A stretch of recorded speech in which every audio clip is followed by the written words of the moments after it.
Salam alaikum. Aujourd'hui, on va voir les antiphrases.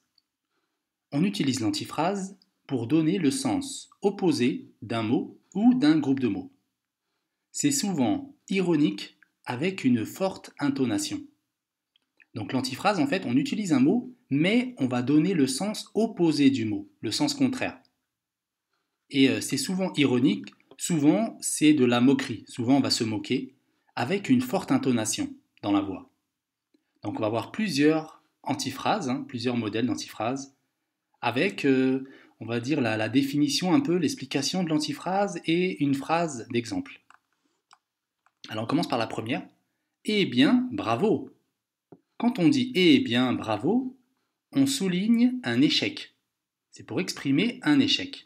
Par exemple, lors d'un exposé, vous avez complètement oublié votre discours. Après votre intervention, vos collègues vous font cette remarque. Donc vous êtes en plein exposé et vous avez des trous de mémoire, vous vous souvenez plus des mots. Donc finalement, vous avez pas bien réussi votre exposé. Et donc après, quand vous retrouvez vos collègues, ils vous disent eh bien bravo, dans le sens où voilà, ça a été un échec. Ensuite, on a tu m'étonnes. Tu m'étonnes. C'est-à-dire qu'on va s'attendre à quelque chose. Quand on dit tu m'étonnes, bien sûr, on est toujours dans les antiphrases. Donc c'est toujours le contraire. Tu m'étonnes, là on s'attend à quelque chose. Par exemple, vous expliquez à un ami que l'on a oublié un dossier de travail très important à la maison et que le directeur était furieux. D'accord? Vous expliquez à votre ami, je ne sais pas, par exemple, voilà, il y avait un dossier très important que le directeur attendait et quand je suis arrivé au travail, je l'avais oublié. Donc il était furieux, vraiment, il était très énervé. Et là, votre ami vous répond, tu m'étonnes, c'est-à-dire bien entendu, bien évidemment. Ne vous gênez pas, souligne une impolitesse. Quand quelqu'un est impoli, vous pouvez lui dire ne vous gênez pas. Un exemple, vous faites la queue devant la poste. Donc vous êtes devant la poste, il y a beaucoup de monde et vous faites la queue. Vous êtes derrière, chacun est derrière l'autre. C'est ça la queue.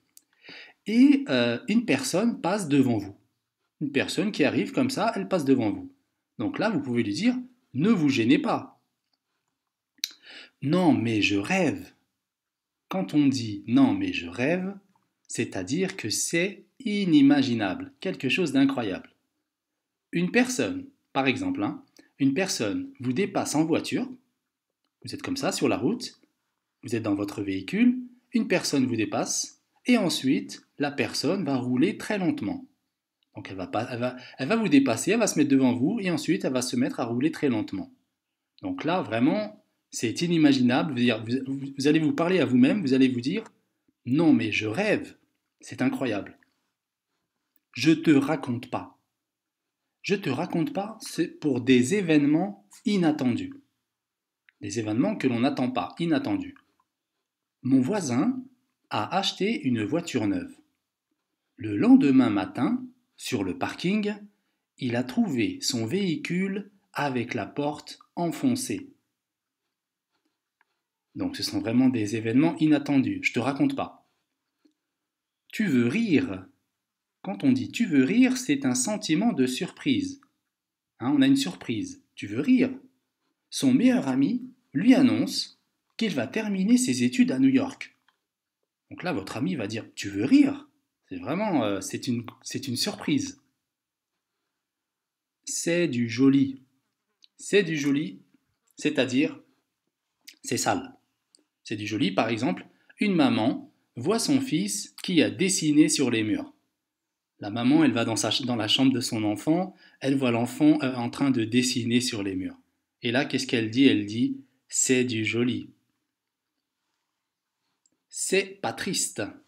C'est pas triste. C'est-à-dire que c'est riche en anecdotes, en histoire. C'était riche en histoire. C'est pas triste. Par exemple, vous passez la journée avec un ami avec qui il se passe toujours des choses extravagantes. D'accord? Votre ami vous raconte toujours des histoires extraordinaires. On peut dire qu'avec votre ami, c'est pas triste. Et pour terminer, la confiance règne. Quand on dit la confiance règne, par exemple, après avoir dit à sa mère qu'il n'avait pas de devoir, sa mère lit son cahier de texte pour vérifier s'il n'a pas de devoir. D'accord? Donc un enfant va dire à sa mère, je n'ai pas de devoir. Et quand l'enfant va aller jouer, par exemple, la maman va aller chercher dans le cartable le cahier de texte, là où les maîtresses ou les professeurs marquent les devoirs, et elle va vérifier s'il n'a pas menti, s'il n'y a vraiment pas de devoir. Et là, l'enfant, si par exemple il surprend sa mère en train de regarder le cahier, il peut lui dire la confiance règne, c'est-à-dire que vraiment vous me faites confiance, tu me fais confiance. Voilà quelques expressions sur les antiphrases. À la prochaine, Inch'Allah.